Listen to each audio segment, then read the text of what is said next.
BNP চেয়ারপারসনের পররাষ্ট্র বিষয়ক উপদেষ্টা কমিটির বিশেষ সহকারী ইশরাক হোসেন বলেছেন, আগামীতে ধানের শীষ বিপুল ভোটে জয়লাভ করে রাষ্ট্র পরিচালনার দায়িত্বভার আবারও পাবে। বলেন, তাতে দলটি নতুন বাংলাদেশ গড়ার প্রতিশ্রুতি পালন করবে। অবিভক্ত ঢাকার সর্বশেষ মেয়র সাদেক হোসেন খোকা বীর মুক্তিযোদ্ধা এর ষষ্ঠ মৃত্যুবার্ষিকী উপলক্ষে বৃহস্পতিবার কবি নজরুল সরকারি কলেজে দোয়া ও আলোচনা সভায় তিনি এসব কথা বলেন।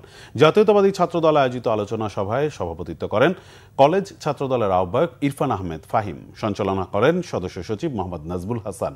অনুষ্ঠানে সাদেক হোসেন খোকার বড় ছেলে ও বিএনপি চেয়ারপারসনের পররাষ্ট্র বিষয়ক উপদেষ্টা কমিটির বিশেষ সহকারী ইশরাক হোসেন বলেন, ব্যক্তিগত ফায়দা লাভের আশায় দুটি রাজনৈতিক দল জাতীয় নির্বাচনকে বাধাগ্রস্ত করতে নিত্য নতুন দাবি তুলছে। সারা দেশে ধানের শীষের প্রার্থীদের বিজয়ী করতে সবার প্রতি আহ্বান জানান তিনি।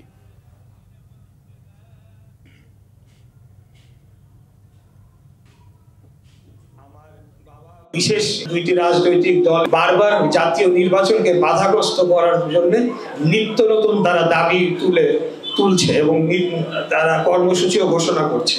তারা যদি কোনোভাবে নির্বাচনকে ভণ্ডুল করার কোনো চেষ্টা করেন, আমরা ধরে নিব এটা বাংলাদেশের বিপক্ষের একটি ষড়যন্ত্র এবং সেটাকে আমরা কঠোর হস্তে প্রতিরোধ করার জন্য যা যা করার প্রয়োজন সেগুলো সবকিছু আমরা করবো ইনশাআল্লাহ। আমাদের ধানের শীষের প্রার্থী কে হলো সেটি বড় বিষয় নয়, যাকেই চূড়ান্তভাবে মনোনয়ন দেওয়া হবে তার পক্ষে আমরা দেশব্যাপী সকলেই আমরা আমাদের যার যার নিজস্ব জায়গা থেকে কাজ করে যাব ইনশাআল্লাহ এবং ধানের শীষের প্রার্থীদের বিজয়ী করার জন্য আমরা প্রচারণা সহ আমাদের সকল রাজনৈতিক কর্মকাণ্ড করে যাব।